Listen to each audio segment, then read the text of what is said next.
PBS Utah presents the Governor's Monthly News Conference, an exchange between Utah reporters and Governor Spencer Cox.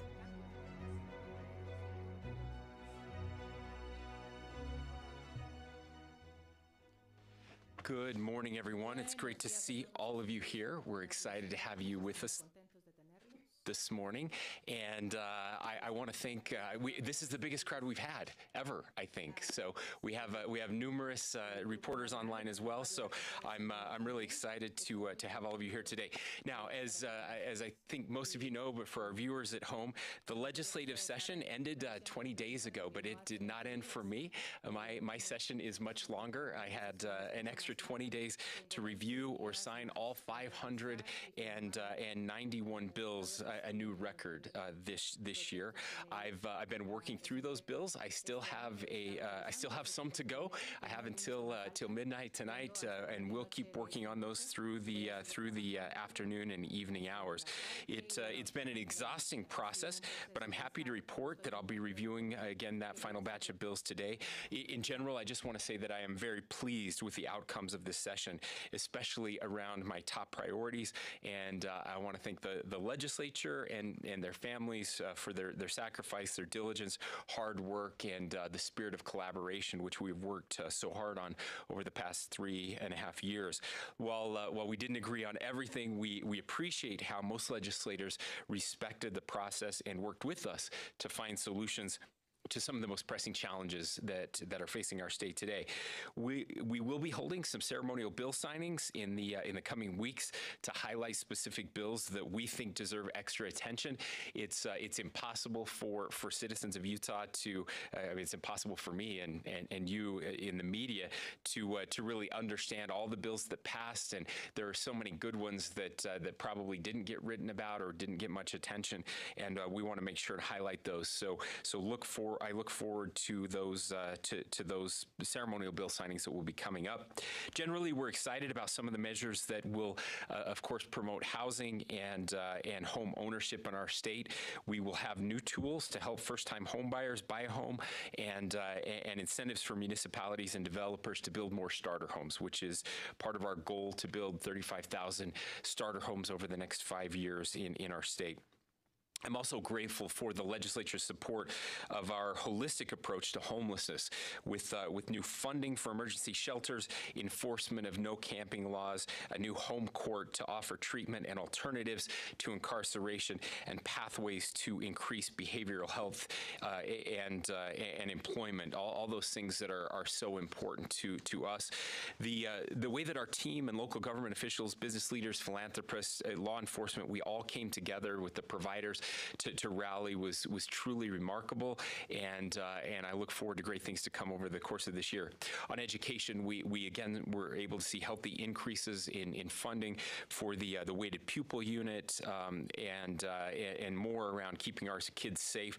We're also very excited about the service initiatives that we were able to put into statute this year for high school kids and those post high school as they move into their post-secondary years. We believe that service is critical to our state, and look forward to continuing that culture we have around service in our great state. So I look forward to working with the people of Utah over the course of this year to implement the laws that were passed by the legislature, and looking on ways that we can better things for next year. So with that, I'm happy to take questions. Governor, a number of cities and the Intermountain Power Project have asked you to veto Senate Bill 161, which they say could essentially amount to a state takeover of a utility in this massive power plant. What are you going to do? So I will be signing the bill.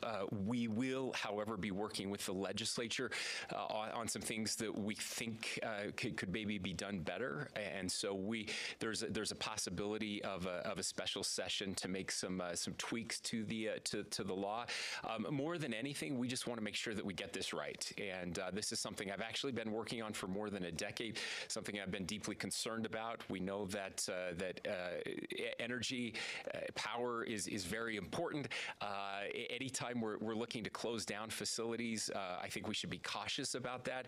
If there are opportunities to keep those facilities running, we're going to want to exhaust every possibility out there, making sure that we're complying with environmental regulations that are in place, and seeing if we can thread that needle. So we'll continue to work very closely with IPP. We'll be continuing to work closely with regulators. It's a very complicated bill, and there are lots of opportunities for us at every phase to reevaluate where we are and where that's going. Nothing is set in stone. Even with the bill, there's a very crucial study that will take place before anything happens, and that's part of what we've been talking to the legislature about, making sure that we get this study, that it's an independent study, that it gets us real information about our ability to potentially keep that facility open, and in a way that doesn't endanger any other facilities as well across the state. So should the state take it over, though? That remains to be seen. Look, we don't operate plants like that, and so I think what we would be looking at is the opportunity for a third party, if one exists, that would be interested ultimately in purchasing the property. How strong of a possibility is there of a special session, and when, and what specifically do you want to see changed? Yeah, so we're still working through those details, but I would say there's a fairly strong possibility that we'll have a special session just for some tweaks. Nothing too monumental or serious, but that are important. We're having those conversations right now with the legislature. Not sure exactly when that would be, but sometime probably between now and July. Nothing really pressing. Would there be other issues in that special session you'd like to see addressed? None that we have right in front of us now, but as you know, anytime there's a potential for a special session, I'm sure we'll have lots of opportunities to evaluate some things. Governor, there was another wrong-way crash, a terrible one, just this morning in downtown Salt Lake on I-15. What do you say to people who say, okay, the state has done this new signage and all these other measures, but it doesn't seem to be working? Yeah.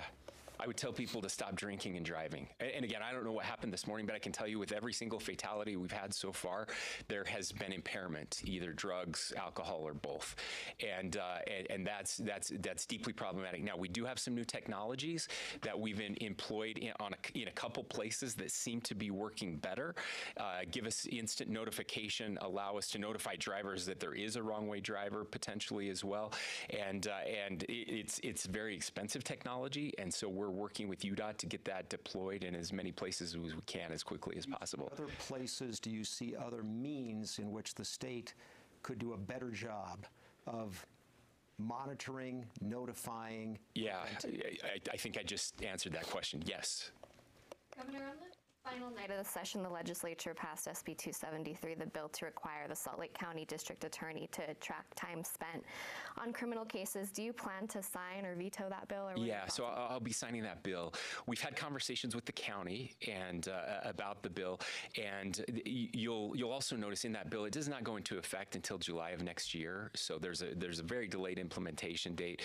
The concerns that have been brought up are around some of the policies that have been employed at the DA's office, and again, what's happening with criminals being released very quickly, charges not being followed through. That's the concern that we were hearing from the legislature. So we've had communication with the county council and some of the concerns that they have as well, to try to see if there's a better path forward. We don't want to put an unnecessary burden that doesn't actually help or solve the problem. And so I think what you'll see over the course of the year is the legislature working together with my office and the county as well to figure out what exactly is it that's the concern, and how do we get the information to solve that concern. Governor, can we expect any vetoes on this final day of bill signing? You can expect some vetoes. I don't have that list quite in front of me yet, but mostly there'll be vetoes around our ability to work closely with the legislature, things that don't need to be into law. I will tell you, my greatest concern with this legislative session is just the sheer number of bills. 591 is a big number. And I know everybody thinks their bill is the most important, but what happens is in a 45-day session, when I was in the legislature, getting to 500 was was kind of a rarity. I mean, that's about where we were. Now we're about 100 more than that. We haven't added, an extra 20% of days to work on those bills. And I think we start to see the quality suffer a little bit. And there are just several bills that maybe started out as something substantive, but then they didn't have the support, so they removed the substantive pieces, and we end up with something that's doesn't do anything, that is kind of non-substantive. We also have bills that easily could have been implemented with just a phone call. It doesn't need to be a bill. We like to joke that we have a meeting that could have been an email. We often get bills that could have been a phone call. We work very closely with you. Just call us if you need this information. You don't have to put it in a bill. We'll give you the information. So I think you'll see some of those later today. Name one bill that you're planning on vetoing. I will name all of them by the end of today. So we'll just leave it there. Governor, with the record level of bills passed, did you have adequate time to review everything? Yeah, I did, but it chewed into time to do anything else over the course of the 20 days. So again, my dedication is to the people of Utah and to make sure that we review every single bill, and that's what we do. And I have an incredible team who helps me with that, and they go through the bill in depth. We talk about each one of them, and so it obviously makes it harder. I'm still the governor during that time. There are other things that I have to do. It's always interesting. The legislators get done, sign a die, and they get to go on vacation. And now they're all back with their suntans. They look great, and we're still slogging away in the depths of the Capitol. And so it obviously is a challenge. It's a challenge to me and to my people. That being said, I want to be clear. There are so many great bills that were passed this session, and I don't want to sound too critical, but I think there is some self-selection that could be helpful. We could be a little more discerning about what really needs to be done. You kind of have two extremes. I was told yesterday that Congress last year passed 27 bills. I think that's the number. 27 bills to run the United States of America in one total year. And now, let me be clear. Congress is completely dysfunctional, and I think we needed more than 27 bills. But I don't know that our state needed 591 to remain functional after what I thought was a pretty good year before. We probably could have not had any of them and still gotten along pretty well. Governor, you had conversations with legislative leaders about maybe trying to reduce the number of bills that are proposed in future sessions? Every year. Yes. and again, while we do have leadership in the legislative bodies, they also represent the same number of people as the other people in their body, right? The newest member of the legislature has the right to run as many bills as the most senior person there, and so I do think there is kind of a cultural piece of this that has changed, clearly has changed, and I hope that there's a way we can kind of figure that out and start to focus on the more substantive pieces and the bills that matter most. The Olympics Future Host Commission is visiting in early April to tour facilities and make its final recommendations to the IOC of whether Salt Lake City will get the bid. At a time when so few countries see it as a smart investment to bring back the games, why do you think it's socially and financially beneficial to Utah? Yeah, thanks, Hannah. I promise you that if every country had the infrastructure that we had, they would see it as a smart investment. The reason that some countries have decided not to do it is because they have to build all of these venues, and that's very expensive. And then the venues don't get used, and they end up getting torn down. And that's clearly a waste. It's a waste of a country's resources. It's just wasteful, I think, in general. We are so fortunate not to have that problem or that issue. We have all of the facilities now. We could host the Olympics next year if we had to, and that changes the the equation for everyone. We also have tremendous public support. I think in large part because of that. These venues do get used all of the time, and we're very lucky to be really the North American capital of winter sports, and that will continue.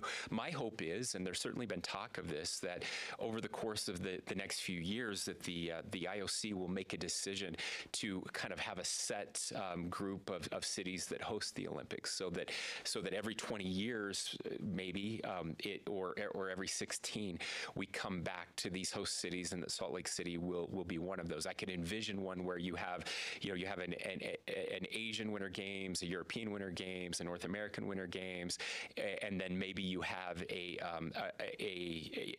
new city every fourth time, something like that. And if that's the case, I think Salt Lake City would be well positioned. Is there a social perspective too? What does this do for the reputation of Utah on a global scale?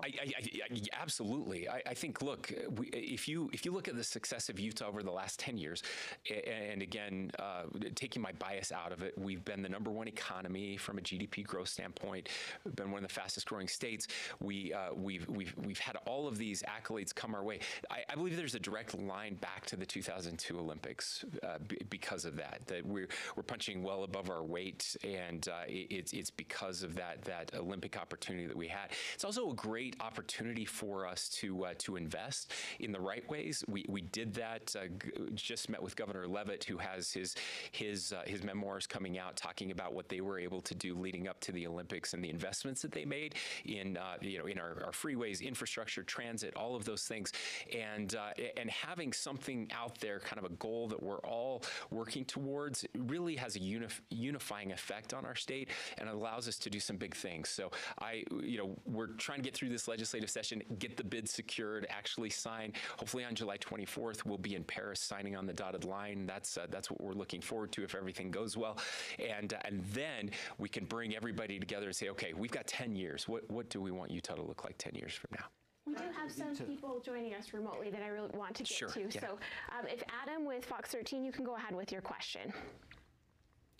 Yes, Governor, we keep finding unreported cases of children being assaulted and sexually assaulted in psychiatric hospitals. One facility in particular has now lost its license 4 times due to patient safety concerns, but it's never been shut down despite calls for that to happen from some lawmakers. Now, some lawmakers are also pointing to you, to the executive branch, which oversees the Department of Health and Human Services.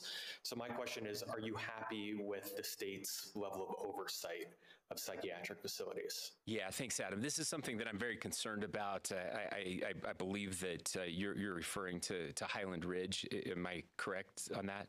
Yeah. So this is something that has been brought to my attention, something that we are very concerned about. There is a review happening right there. I believe that there have been some law enforcement investigations there as well. There is a process that we have to go through by law. We will go through that process and execute faithfully on that. I will say that there, something that has changed is that there is a full-time monitor there at the hospital now, and that is something new, so that if there are issues or those complaints come in, we have someone there monitoring full time. And again, if at the end of the process, at the end of the review, then that the evidence weighs in favor of a license revocation or shutting down the facility, we will execute on that as well. Okay, Adam does have a follow-up. Go ahead, Adam. Is that all? Okay, we're good. Thank you. Okay. Yep.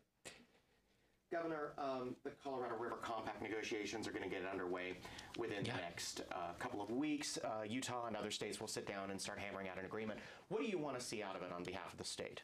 Well, I just want to see again a fair allocation. I think that's what we're looking for. We've been preparing for this day for several years. We have some of the best legal minds and scientific minds anywhere in the country working on this for us right now. And I'm really pleased, Ben.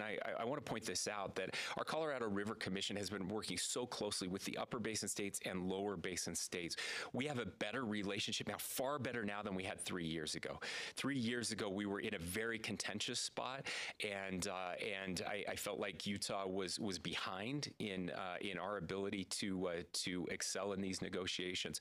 That has completely changed over the past 3 years. In fact, many of those other states are relying on our experts as we're doing modeling together, and that's the most important thing to me. We know that the hydrology of the river is not what they thought it was going to be 10, 20, 30 years ago, and so there are very hard decisions that will have to be made by everyone. But there is a commitment to make those decisions together and to make the right decisions, and to think outside of the box. What are some things we can do? Can we support lower basin states with new technologies so that they're pulling less water from the Colorado, so that we can get our share of the allocation? We know that water has been over allocated, that there is an over usage in the lower basin states versus the upper basin states. We have desalination technology, for example, that is being utilized elsewhere in the world. Could we be supportive and work with the federal government to help California and other places utilize that desalination technology so that their needs are being met as well, and that there's a win-win in this? Those are the types of things that we just really want to be smart about. We want to work together. It's not us versus them. We don't look at this as a zero-sum game. It really is, how can we all work together and find a win? And I think if you were to talk to the other states, they would say the same thing, that they've noticed that Utah is really at the table and well respected and working for solutions. If this becomes a political battle, can Utah, punch with California, Nevada, Arizona? I mean, are we going to get rolled if this becomes a yeah, I don't think we'll get rolled. I certainly hope not. This is the one major basin that has never had a lawsuit, that has never, the allocations here have never been determined by a judge. In fact, it's the only major basin where that's true. We're all pretty proud of that, and we would love to get there again, because again, I think we'll make better decisions than if we're getting rolled, then ultimately a judge makes those decisions, and so I think we can. I really think that there's a path forward where we can get there, but if not, we will do whatever is necessary to protect Utah's rights. At this point, though, will the states be able to come to some sort of a consensus and an agreement, or is the Bureau of Reclamation going to have to make the decision for you? It's possible that the Bureau will have to step in. I recognize that, but we're still very optimistic that there's an opportunity for us. And again, there are two things there. One is kind of the immediacy of the existing agreements and what's happening in those reservoirs, and then there's the renegotiation that's happening. And those are two separate issues.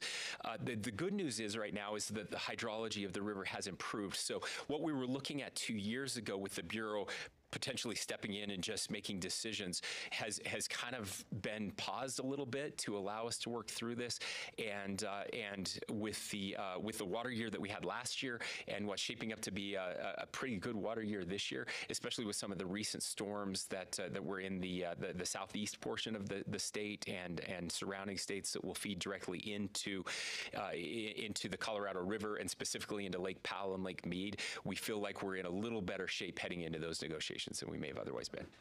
The Supreme Court has had the case of Utah's trigger law now for more than a year and a half, going on 2 years. In your view, has the Supreme Court had enough time to make a ruling? Well, I'm not going to put any pressure on that other branch of government. They'll work through their processes, and again, hopefully make the right decision. We'll respect whatever that decision is. It is a very complicated issue, and I know they're doing their very best to work through that. How badly would you like to see the law take effect? Well, I would like to. Governor Herbert signed the law, and I supported it. So yeah, and so I would, again, I would love to see that law take effect and hope that happens soon. The UEA has said that they're going to oppose this constitutional amendment in November that would remove the income tax earmark for education. You, I take it, support that amendment. Why do you think that they're wrong and you're right? Well, I think that this is good for Utah. I think that it's good in that we get to remove the sales tax on food, which is the state portion of the sales tax on food, which is about $200 million. This is a tax that will help people, especially those on the margins who struggle. So I think that that's a very good thing. When it comes to the education piece of this, I always hear that this earmark is sacred and we have to support the earmark. The earmark has never changed one decision by a legislature in our state's history. And so I don't think that it will make any difference. And so we get to remove the sales tax on food. We will continue to fund education. Education funding doesn't happen. The legislature doesn't sit around and say, you know what, gosh, I want to spend that money somewhere else, but we have that earmark. They've found a way around the earmark every single year that I've been involved in the legislative process, and that will continue. And so this is a great opportunity to get some things in the Constitution that will help us better manage our state and again bless so many lives. So that's why I think it's a good thing, and I think the people of Utah should vote for it, and I hope they will. Governor, how do you rate the 2024 legislative session on Great Salt Lake legislation and water conservation? I rate it very high. I give it an A+. I'm so excited. There were some pieces that we didn't quite have done the first 2 years that we were looking at the Great Salt Lake. This kind of finalizes those pieces. It helps us get the excess water when we save water. It gives us a path to get that water to the Great Salt Lake, while still supporting those who own those water rights, who have those water rights. It was I think a very innovative session, and when you add the report that came out, the plan for the Great Salt Lake that came out of the Commissioner's office, Brian Steed's office, I'm incredibly optimistic, and I can tell you, we met this week. We got our report directly with legislative leadership and the Commissioner of the Great Salt Lake. We feel really optimistic about the amount of water heading to the Great Salt Lake this year. We think we're going to see it rise a couple feet, and that's good for Utahns. Okay, that is all the time we have for our television broadcast. We want to thank you so much for joining us for the Governor's Monthly News Conference. Okay, I would like to introduce Elise. She's a Judge Memorial High School student, and she's here for the PBS NewsHour Student Reporting Labs. Elise, go ahead with your question. Hey, first of all, thank you for taking the time to write your Substack essay explaining why you signed House Bill 261.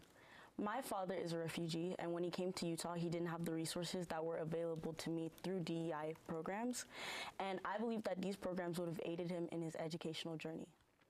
In your last news conference, you said that your office will work closely with Utah universities to make sure that as the law is implemented, it will work the way it was intended to, which is to still support students regardless of their background.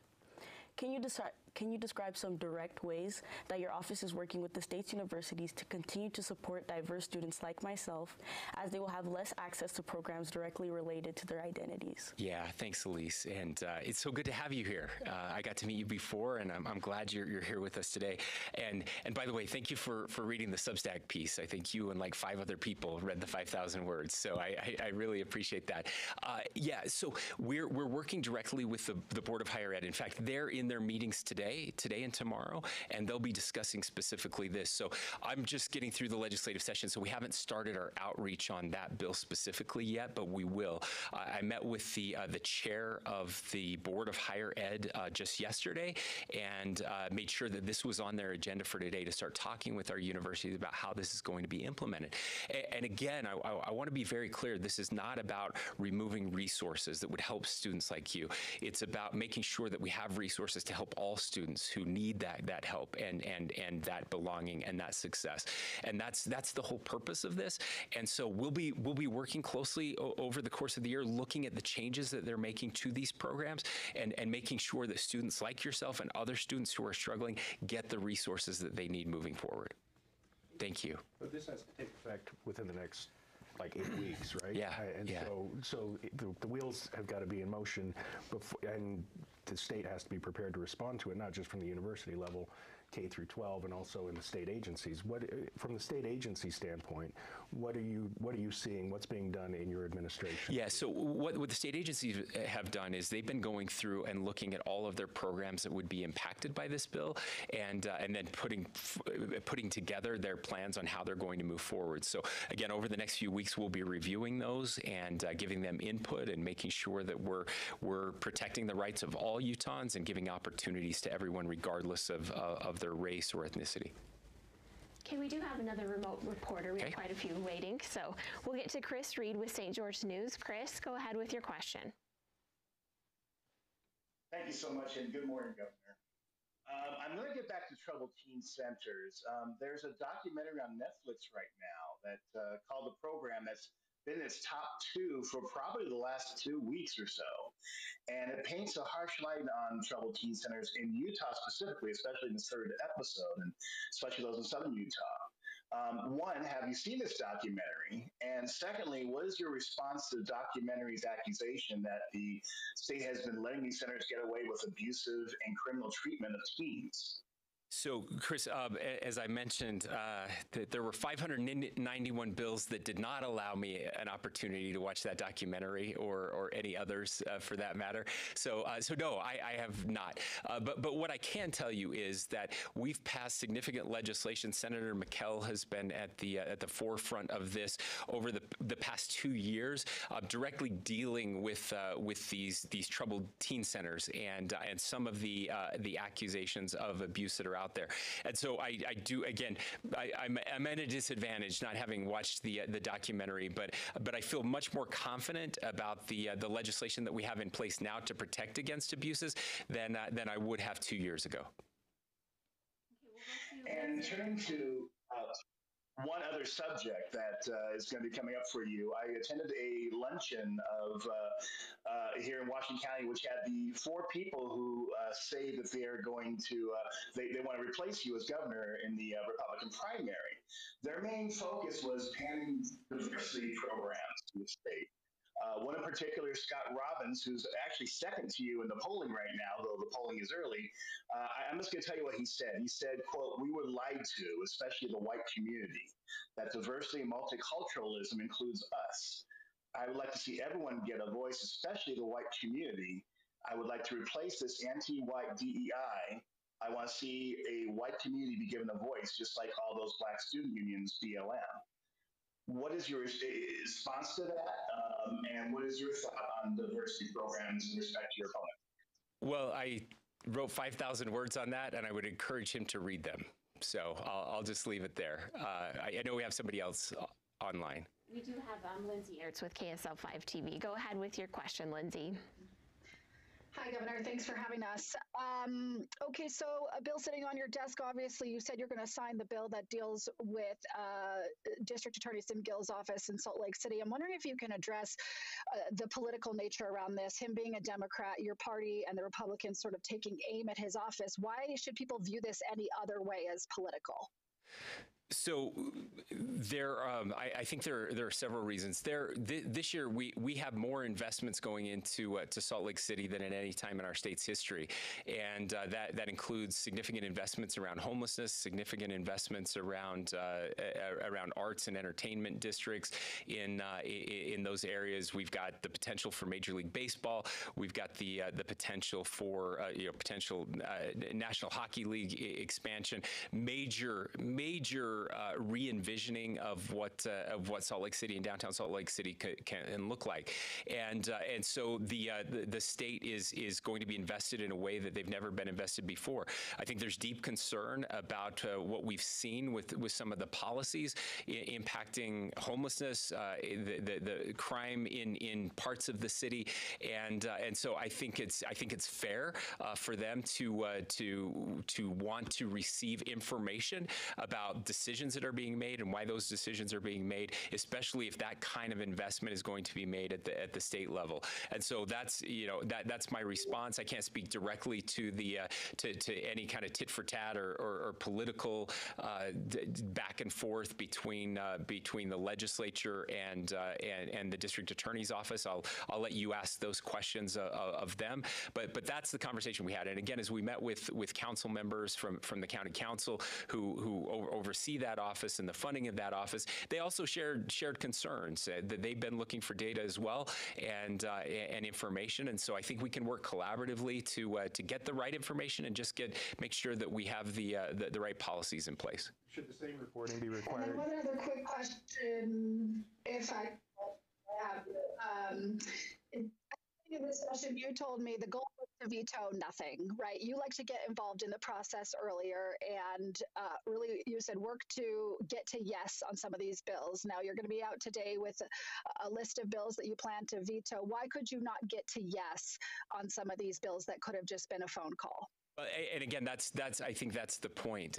That if there had been a phone call, then we would have solved this before, and we wouldn't have needed a bill. So that's really it.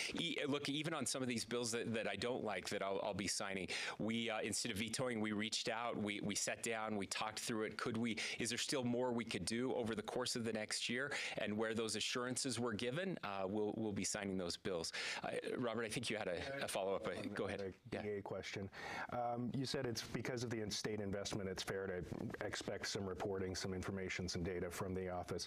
Should the same data be required from the Attorney General's office, which is exclusively a state office? I mean, why not do both? Yeah, well, I think we do get that information from the AG's office. And it's not legally required on a 15-minute increment and sure, reporting like that. And that's something we'll be looking at again. What is the best reporting structure, and how should that come?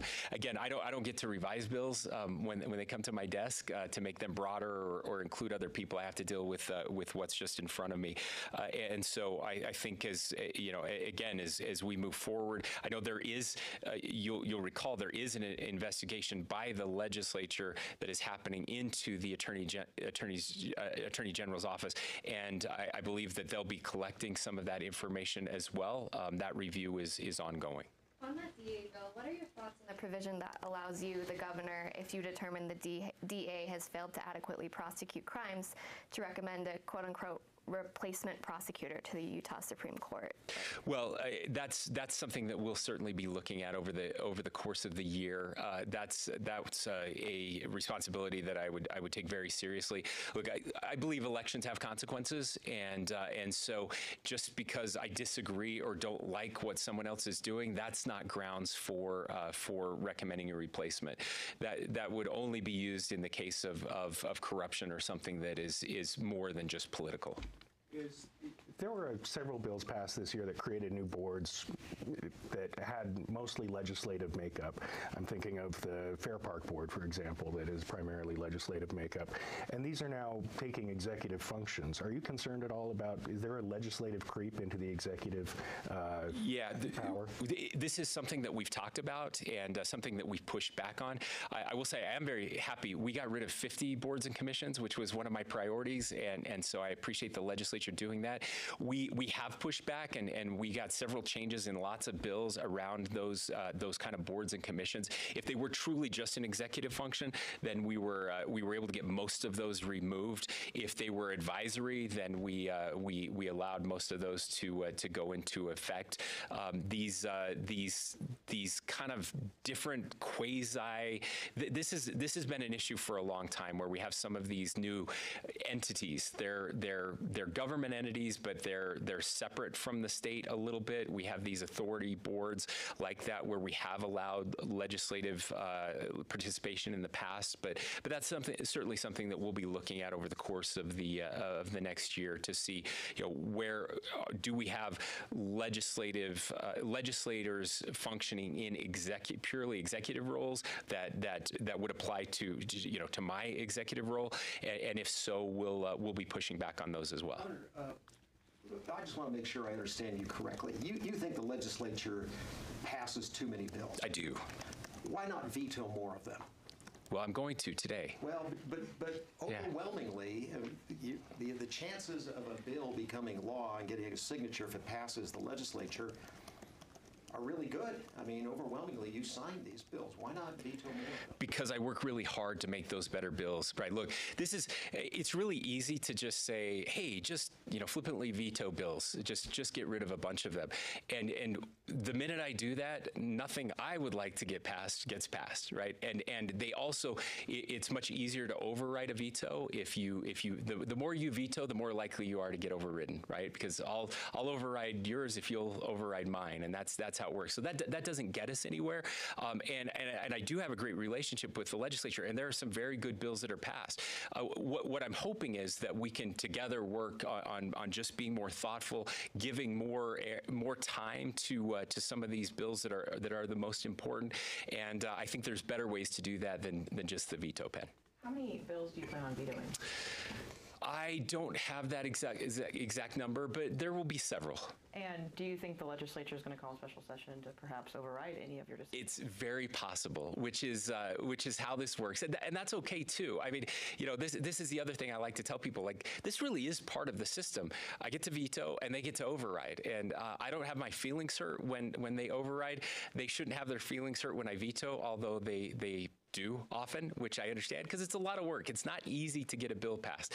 You have to go through the drafting process, then you have hearings, then you have to pass it in a committee, and then the House, and then you have to get it over to the other body, the Senate committee, and then the Senate. So it's a long process. You put a lot of blood, sweat, and tears into it to just have me write 4 letters, and then you have to start all over and convince even more of your colleagues. So I've been there. I've been a legislator. I get it. It's not fun when you have your bill vetoed, and that's why we try really hard not to do it, because again, I think we get better policy when we work together than just sitting on the sidelines and vetoing. And so we are so engaged. I really don't think people understand how hard our team works during the session. We could just sit back, let them do their thing, and then come in and do our thing, but we get better outcomes when we work closely together, and I'm proud of the relationship that we have. I say this sincerely. I think our relationship with our legislature is better than I've ever seen since I've been involved in this, and better than any governor I talk to elsewhere, and I talk to most of them. Governor, you said there are some bills that you don't like that you'll be signing. What's one of those bills? I'm not going to tell you which one of those bills are. That kind of defeats the purpose. Again, we had bills that were really important to us that we had to work hard to get done. So an example of that is homelessness, right? When a week before the session ended, when the list of bills that were getting funded came out, we didn't have any funding for homelessness in there. We ended up with over $60 million, which is what we needed to implement our plan over the course of the next year. I'm grateful that the legislature was willing to do that, because they didn't have to. There were people who didn't like what was happening, so they passed a bill that they didn't like to help me get one of my priorities through, which means that sometimes I have to sign some things that I don't love because that's the way this works, but I would never sign something that I thought did harm, lasting harm to Utah. But if I could get it in a place where I could live with it, even though I don't like it, then I go ahead and sign it. I think you'll see that with the IPP bill. This is something that I care about. This is something that I've been working on. These are rural jobs. This is really important to our state. Energy. There were things in that bill I didn't like, and so we've worked really hard to see if we could make a few changes to get it right. Texas has a law that would allow them to deport people that they suspect are undocumented immigrants. It went up to the Supreme Court. The Supreme Court said, okay, you can enforce that. Appeals courts now put a hold on it again. Should you, as governor, or should Utah as a state have the ability to deport people that are here without documentation? Yeah, well, if the federal government's not going to do their job, somebody has to do it. And so that's why I'm very sympathetic to what Texas is trying to accomplish. And again, we'll see how that plays out. It was allowed to go in place by the Supreme Court, then the Court of Appeals held it. And so we'll see how all of that plays out. But this is deeply problematic. We did pass a bill this year that was, again, Utah is not a sanctuary state. We passed another bill to show that we're not a sanctuary secretary of state that requires ICE to communicate with us if they're going to release someone in the state who is undocumented, who is not here legally, and yet we continue to struggle with the federal government, and so it's just put all of us in a very difficult situation. I think I read that there were like 200,000 deportations that were supposed to happen that didn't because the Biden administration didn't file the appropriate paperwork. I saw that headline. I haven't read the article, so if I'm saying something that's not correct, I apologize. But that's what we're dealing with, a dysfunctional federal government who's not doing their job, and it's putting pressure on all of us. And so regardless of what side of this issue you are on, we need a federal government to do their job. So we'll watch that very closely and see how it plays out. But if we have people in our custody and ICE isn't willing to take them, and to deport them, then I guess the states are going to have to do that. So Senator Bramble, when he was a fairly new senator, sponsored the Utah Compact, pushed for the Utah Compact. Have we left that behind? I don't think so. I really don't. And I would encourage people to go back and look at that. In fact, if the Obama administration and the Trump administration had allowed us to actually implement the bill that Senator Bramble ran, this country would look very different. We had a solution for the immigration issues. Obviously, we can't secure the border, although we're trying to help. We've sent troops down there. We've got some highway patrol down there as well, trying to help. But we actually have a solution. So I don't think we're getting away from that, Robert. I really don't. But I do think that because we're not doing the part of that I think is critical, the securing the border part of what we were trying to do, then it's putting pressure on everyone. You're seeing Democratic mayors and Democratic governors come out very strongly, becoming almost anti-immigration because of what's happening in their cities, and we're not immune from that here. And so, because of failed policies, it's making it harder for people who want to do the right thing to do that. We do have a couple more remote reporters that I want to get to. So Anna with Telemundo, go ahead with your question. Thank you. Good morning, Governor. Apparently, recently, Alex Branco, a 21-year-old, was shot by two possible suspects, being two teenagers. Also, a boy was arrested for firing a gun across the street from a school in Taylorsville. Is there a problem with firearms in the country where minors have access to it easily? What measures can be taken to prevent this from actually happening?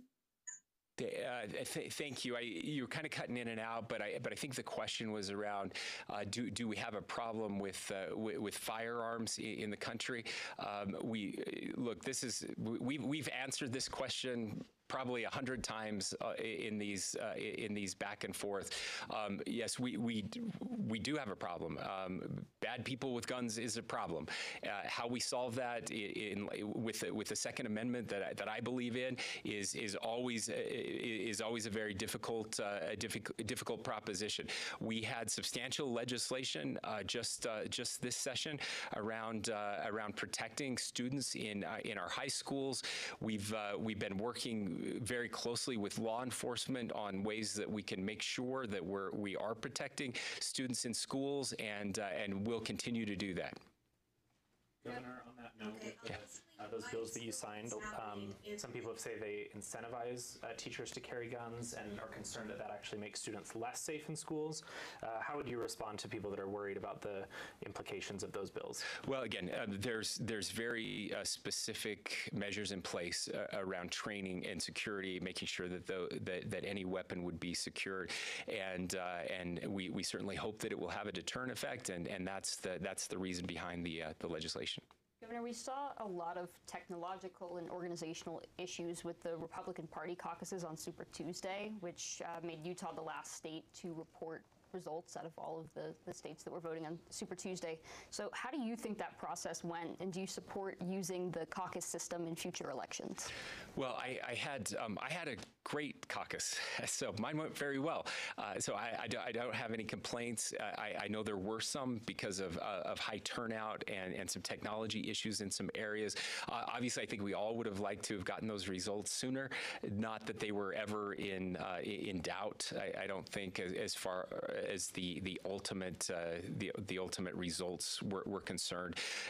I think there were lessons learned. I've had great conversations with the chair of the Republican Party and the work that was done. Again, most places went off without a hitch, but there were some high-profile ones that did not. And so I think that there were lessons learned. I've always been supportive of the caucus convention system, and I think that it's great to get people together in their neighborhoods to have these conversations. I think high turnout is good, although turnout was lower, I think, than it's been in the past. Part of that was because there really wasn't much in doubt. I think if it had been a truly contested election with multiple candidates, or where the ultimate result was unknown, we would have seen higher turnout. But I think those lessons have been learned, and there will be improvements made. Ultimately, whether we have a traditional primary or a caucus, I don't have the strongest feelings. I know that disappoints people that I don't have terribly strong feelings on this, because I know some do, but I think there are pros and cons to both. If I could ask another political question. Since you have these challengers, most of them more conservative from you, criticizing you from the right, does that change the way you govern or the way you communicate? Well, I hope not. I don't think so, but I'll let ultimately you all can be the judge of that.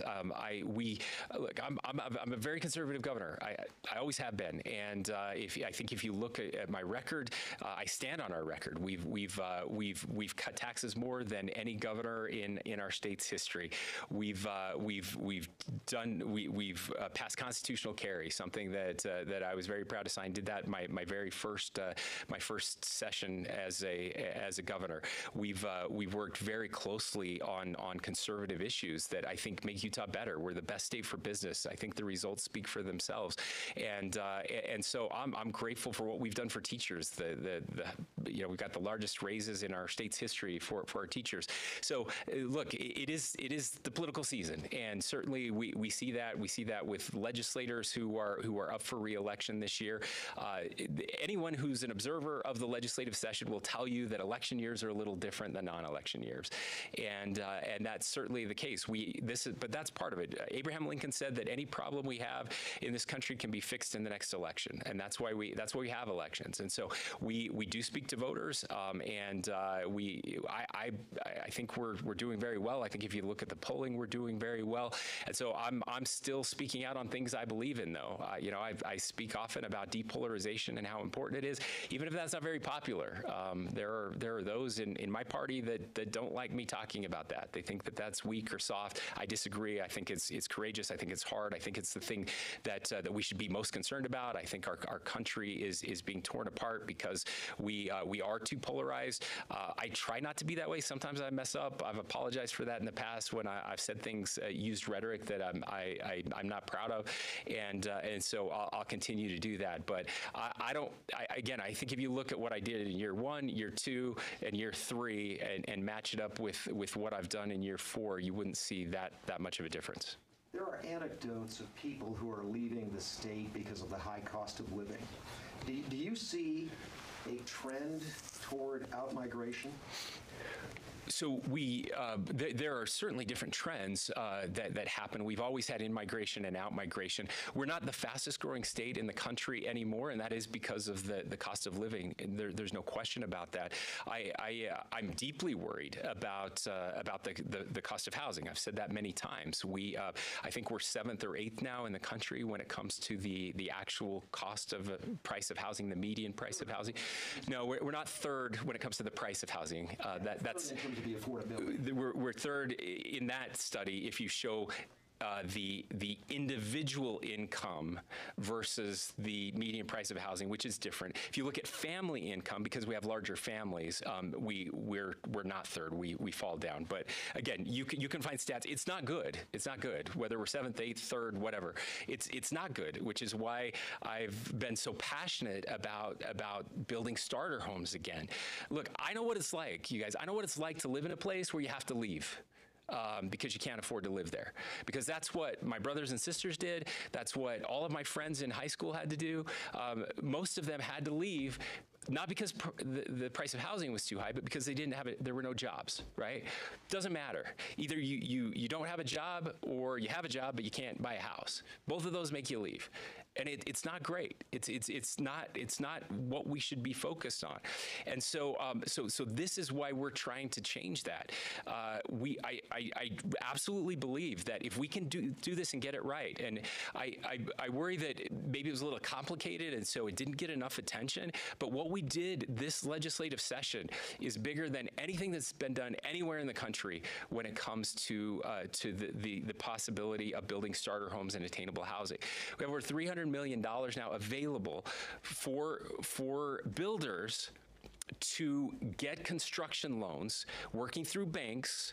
They can get construction loans at much lower rates than they would be able to get otherwise. Here's what's happened, and I'm sorry, I'm going to dive into the weeds because I think it's so important. When we had those banks fail a year ago that were struggling, the lending was tightened down, and so it made it very difficult for construction loans to even get construction loans. If you can get a construction loan, it's at a much higher rate. So people who were building homes at 3% or 4% are now getting loans at 8 or 10% or higher, some at 15, 16%. Some can't even get loans, developers, to build these homes, right? So what we're trying to do now, and we've been told by many developers, look, if we're tying this to, they have to be starter homes. So 60% of the homes they build in their project have to be under $350,000. That's our target. We want to get it lower than that, but that's where we're targeting right now, which is about $100,000 below the median price of a house right now in Utah. We're being told that they will build these, that we will start to see hundreds, thousands of these starter homes now, which will then lower the price of everything if we can get this right over the course of the next 5 years. And this is significant, much more than I was even hoping for when we started. There are other changes as well. These homes, cities can put restrictions on these homes so they can't be resold as secondary rentals. They can't be resold to corporate investors, so that they stay in the market as starter homes. And this is it. This is how we change this. It's the only way to do it. We have to have more supply. And sorry for the rant, Brian, but this is really, really important to me. So the loan, just point of clarification, would the loan be reduced to what level? So we're hoping, again, 3 to 5% for the developer. Now they build the homes, and then but they have to build them again. These are smaller homes. These are starter homes. Most of us grew up in a 1,500 square foot home or smaller. That's what we're talking about. We stopped building these, by the way, about 15 years ago. They almost no one builds these now. But to get this loan, they'll have to build these again, and they're committed to doing it because they can't get money anywhere else. What happened was, it's interesting. We need to build about 27,000 homes a year total to just keep up with kind of the regular demand.